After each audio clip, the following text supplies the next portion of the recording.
gives everything that it can sa ating mga kababayan na apektado. Okay? Medyo sabi po, zero daw yung budget ng para sa MOE, yung Gensan. Ma'am, Zero parang budget. kwento-kwento lang yan. There's no such thing as zero MOE. There's no such thing as zero budget either.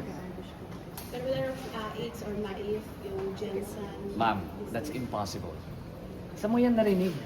Yun po ang sabi ni... Ipa-verify mo muna dapat. Yun po ang sabi ni Congregate. Hindi, sabi. Yan ang sinabi mo. Yan ang narinig mo. Verify mo ba?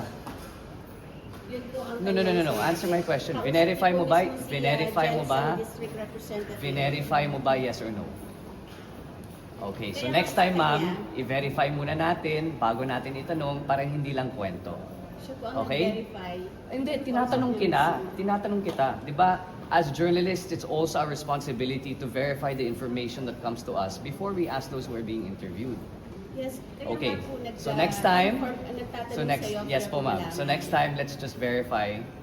Kasi before that, kwento-kwento lang yan. As Pero far as sabi ko, I know po, kwento lang yun. wala pong zero na ganun. Lalo na sa Gensan, who would be so stupid to do that? I mean, really. Thank you. Sir, last question. Yung hearing, may schedule na ba yung hearing dun sa investigations natin eh?